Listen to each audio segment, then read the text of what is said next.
शुरू करते हैं अल्लाह के नाम से। आज की जो हमारी वीडियो है वो है खीरों के पौधों के ऊपर। आज हम अपने घर में खीरे के पौधे ट्रांसप्लांट करेंगे। इनको ट्रांसप्लांट किस तरह से किया जाता है बहुत सिंपल है। ज़्यादातर आपको दोस्तों को पता होगा कि मैं बेसिक वीडियो बनाता हूँ। इनका सीज़न कौन सा है और मिट्टी आप किस तरीके से तैयार करेंगे। कोई भी वेजिटेबल पौधा ट्रांसप्लांट करने से पहले आप मिट्टी इस तरह तैयार करेंगे। और यहाँ पे मैं आपको बताता चलूँ कि वीडियो को आपने वॉच कर लेना है। कुछ मिनट की वीडियो है और ये आपको कुछ मिनट ज़रूर देना पड़ेंगे ताकि आप अच्छा रिज़ल्ट हासिल कर सकें अपने खीरे के पौधों के ऊपर से।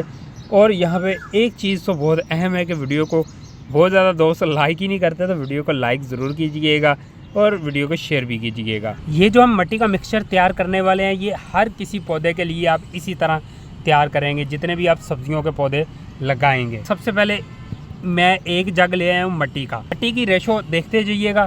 ये एक जग हमने मिट्टी का डाल दी है यहाँ पे। इसके बाद एक जग मैं वर्मी कंपोस्ट का इस्तेमाल करूँगा। रेशो आपने डिटेल से नोट कर लेनी है। एक ही जग मिट्टी का है और एक ही जग मैं वर्मी कंपोस्ट का यहाँ पे मिक्स कर रहा हूँ यहाँ पे। इसके बाद हम डालेंगे 1 कप सैंड। ये रेत है जी, बारीक वाली रेत है। आप बारीक रेत आपने इस्तेमाल करनी है, मोटे साइज़ की रेत इस्तेमाल नहीं करनी।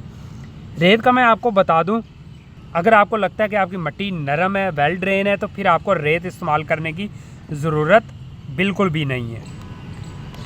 इसके बाद इस्तेमाल करेंगे हम नीम खली का पाउडर।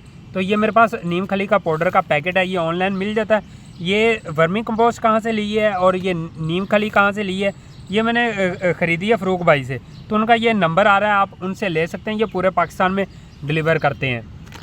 इसको हम करेंगे ओपन। पैकिंग अच्छी है, अंदर भी उन्होंने ये बारीक रैपर लगाया हुआ है, अच्छी बात है ये। और ये आधा कप या 1 कप आप नीम खली का इस्तेमाल कर सकते हैं। ये जड़ों को मजबूत रखती है, फंगस नहीं लगने देती और मिट्टी के अंदर किसी कीड़े को भी नहीं आने देती। जड़ मजबूत होगी, पौधा भी मजबूत होगा। तो ये 1 कप हम नीम खली का ऊपर इसके डाल दिया। अब हम इन चीज़ों को अच्छी तरह मिक्स करेंगे। यहाँ पे मैंने जग की आपको रेशो बताई है, तो अगर आप बड़ा गमला है, छोटा गमला है, तो आप भी रेशो को उस लिहाज से कम ज़्यादा कर सकते हैं। तो सेम यही रेशो आपने रखनी है। उन दोस्तों को बता दूं जो टमाटर के लिए मिट्टी तैयार करेंगे, इसमें एक चीज़ बस और डलेगी टमाटर के लिए ख़ास तौर पर, वो है जी बोन मील। बोन मील मतलब हड्डियों का चूरा, वो आप इसके अंदर डालेंगे। उसके 1 से 2 चम्मच इतनी मिट्टी के अंदर आप मिक्स करेंगे। उससे क्या होता है कि कैल्शियम की कमी जो होती है, जो टमाटर नीचे से ख़राब होता है, वो ख़राब नहीं होता। तो सेम इस तरह आपने बेहतरीन मिट्टी तैयार कर लेनी है। ये अब एक बेहतरीन मिट्टी है, तमाम वेजिटेबल पौधों के लिए इस्तेमाल की जा सकती है। इनके बीज अब कब लगा सकते हैं, तो गर्मियाँ शुरू होने से पहले आप इनके बीजों को लगाना शुरू कर सकते हैं। अप्रैल, मई, जून, जुलाई, इतने माह आप जब मर्ज़ी इनके बीजों को लगा सकते हैं। और अभी पता है आपको कि मई का मंथ चल रहा है जब मैं पौधों को ट्रांसप्लांट करने लगा हूँ। तो ये जो मेरे पौधे इस साइज़ के हो गए हैं, ये 1 माह पहले मैंने इसकी सीडलिंग की थी, तो ये जर्मिनेट हो गए हैं। कुछ पौधे उगे थे और मेरे पानी ना देने की वजह से पनीरी काफ़ी ज़्यादा मर गई है इस गमले के अंदर। जब आप इसके बीजों को लगाते हैं तो बीज से पौधा निकलने में कोई 4 से 5 दिन लग जाते हैं। फिर वो पनीरी तैयार होने में कोई 20 से 25 दिन लग जाते हैं। 20 दिन के अंदर पनीरी इसकी तैयार हो जाती है। जब आपको लगे कि आपके पौधा 3 पत्तों के ऊपर आ गए हैं या 4 पत्तों के ऊपर, तो आपने पनीरी को ट्रांसप्लांट कर देना है। बहुत ज़्यादा दोस्त ये करते हैं कि जब पनीरी बन जाती है तो वो इसको काफ़ी अरसा यहीं पे रहने देते हैं, बाद में इसको ट्रांसप्लांट करते हैं। उस सूरत में बिल्कुल भी खीरे के पौधे आपको रिज़ल्ट नहीं देंगे। पौधा भी छोटा रहेगा, फ्लावरिंग बहुत कम आएगी और फ्लावर कम आएंगे तो खीरे भी आपको अच्छे नहीं मिलेंगे। अब बारी आती है कि इनको कितने बड़े साइज़ के गमले के अंदर शिफ्ट करें। तो यहाँ पे आप देखें मेरे पास ग्रोइंग बैग पड़े हुए हैं। इसके अंदर मैंने भिंडी के पौधे भी ट्रांसप्लांट किए हैं। ये 12 इंच का ग्रोइंग बैग है। इसके अंदर आप खीरे की एक बेल लगाएंगे अगर आपके पास ये अवेलेबल हैं। तो वैसे इसके लिए जो ज़्यादा बेहतर है वो आपने 14 से 15 इंच का ग्रोइंग बैग होना चाहिए, जिसके अंदर आप इसको शिफ्ट करेंगे। मेरे पास ब्लैक कलर के भी ग्रोइंग बैग पड़े हुए हैं, उनका साइज़ तकरीबन 18 से 20 इंच है। उनके अंदर हम इनको ट्रांसप्लांट करते हैं। जब आप पौधा ट्रांसप्लांट करें तो मिट्टी के अंदर आपने खादें लाजमी मिक्स करनी होती हैं। बहुत ज़्यादा दोस्त कंफ्यूज हो जाएंगे, यार खादें कहाँ से लाएं, तो कहीं से भी लाने की ज़रूरत आपको नहीं है। इसमें 2-3 खादें मैं आपके साथ शेयर कर देता हूँ जो आप घर से ही तैयार कर सकते हैं। इसमें एक है केले के छिलके, उनको छोटे छोटे पीसेस के अंदर काट के 1.5 लीटर बोतल के अंदर आपने डाल देना है, कोई 3 से 4 छिलके केले के, और उसको भर के और एयर टाइट करके आपने छाँव वाले एरिए में रख देना है। एक दिन बाद 24 घंटे के बाद आपने उसका कैप हल्का सा लूज़ करना है, फिर टाइट कर देना है। उसके अंदर गैसेस बनी होती है, वो गैसेस बाहर निकल जाएंगी। तो 4 दिन के बाद बनकर तैयार हो जाएगा। वो कौन सी खाद बनेगी? पोटाशियम खाद। पोटाशियम खाद बहुत ज़्यादा पौधों की ग्रोथ में हेल्प भी करती है और इसके ऊपर फ्लावर भी लेके आती है। इसके अलावा ये आप जब भी पानी देना हो तो उसका लिक्विड बनाकर आप अपने बड़े पौधों छोटे पौधों को लाजमी डालेंगे। उसके अंदर आपको सादा पानी मिक्स करने की ज़रूरत बिल्कुल भी नहीं है। और अगर आपके पास चाय की पत्ती अवेलेबल है तो आपने चाय की पत्ती ले लेनी है, जिसकी ऑलरेडी चाय बनी होती है। तो उसको एक दफ़ा वॉश करके फिर उसको आपने साफ़ पानी के अंदर डालकर और उसको आपने रख देना है छाँव वाले एरिए में। उसको कवर करने की ज़रूरत नहीं है, कवर कर दीजिएगा, ऊपर कपड़ा वगैरह रख दीजिएगा। 3 से 4 दिन लगेंगे, वो पत्ती अपना असर छोड़ना शुरू कर देती है पानी के अंदर। वही पानी पत्ती समेत आपने अपने पौधों को डाल देना है। वो पत्ती बाद में मिट्टी के अंदर मिक्स होकर खाद बन जाएगी। इन पौधों को हम बाहर निकालेंगे। यहाँ पे मैं आपको दोबारा से कहूँगा कि वीडियो का लाइक ज़रूर कीजिएगा और वीडियो को शेयर भी कीजिएगा। अच्छा, इनको हम बाहर निकालते हैं। बाहर निकालने का वो सिंपल तरीका है, ये मिट्टी का गमला है, इसके अंदर आपने अपना यूँ हाथ रखना है फिंगर फैलाकर, और इसका एक कोना ये वाला आप हल्का हल्का यहाँ पे नीचे मारेंगे, बिल्कुल हल्का हल्का, ज़्यादा ज़ोर नहीं लगाना वरना आपका गमला टूट सकता है। तो ये लें जी, ये देखें बहुत सिंपल तरीके से ये बाहर आ जाता है। तो चलें इनको जाके शिफ्ट करते हैं।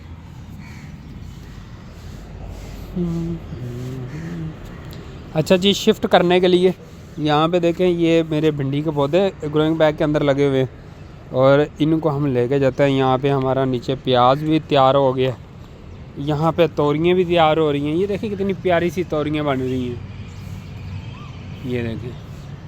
इसी तरह ये फूल आए हुए हैं इनके ऊपर, यहाँ पे भी फूल निकला हुआ है, इसके पीछे भी तोरी है।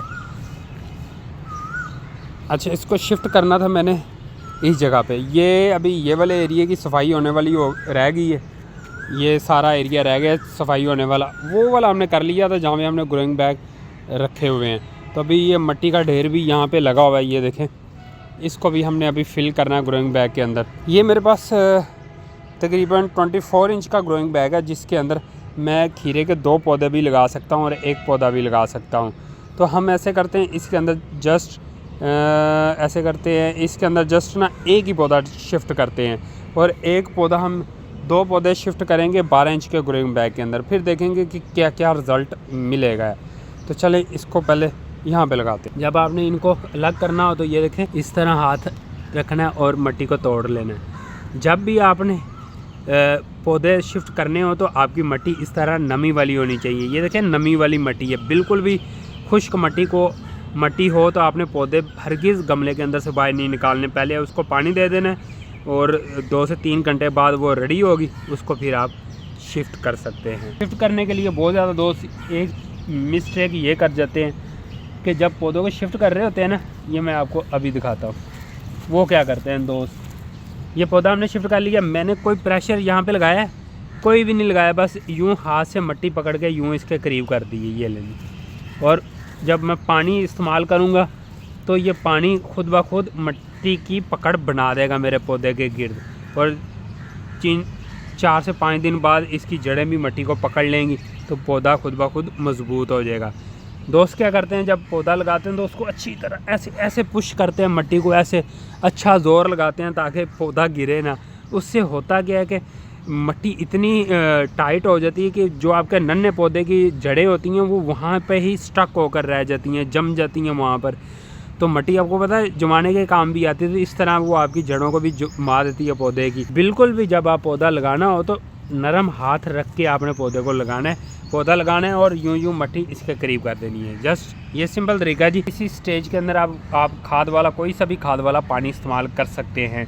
यहाँ पे मैं आपको बताऊं कि वर्मिंग कंपोस्ट है तो उसको आपने मट्टी के अंदर मिक्स कर लेना है। अगर मट्टी के अंदर मिक्स नहीं किया हुआ तो आपने मट्टी के ऊपर वर्मिंग कंपोस्ट, ये देखें जी, ये मेरे पास वर्मिंग कंपोस्ट है, इसको आपने मट्टी के ऊपर बिखेरना है।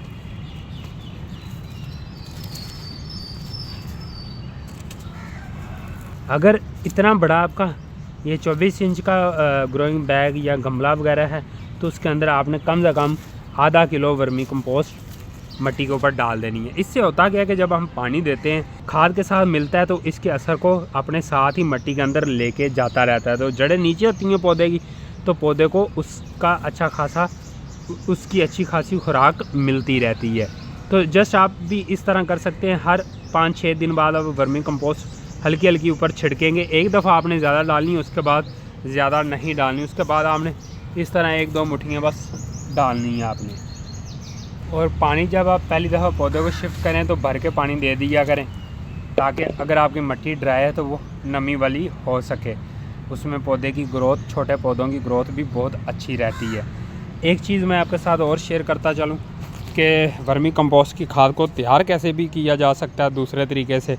वो ये है कि एक तो आप सादा ये डाल देते हैं, दूसरा इसके अंदर आप पानी डालकर इसको रख देंगे 24 घंटों के लिए कम से कम, और वो जो पानी है वो आपका लिक्विड खाद में तब्दील हो जाएगा। उस पानी को आपने अपने पौधों को डालना है। उससे भी काफ़ी अच्छा और फास्ट रिज़ल्ट आपके पौधों को मिलना शुरू हो जाता है।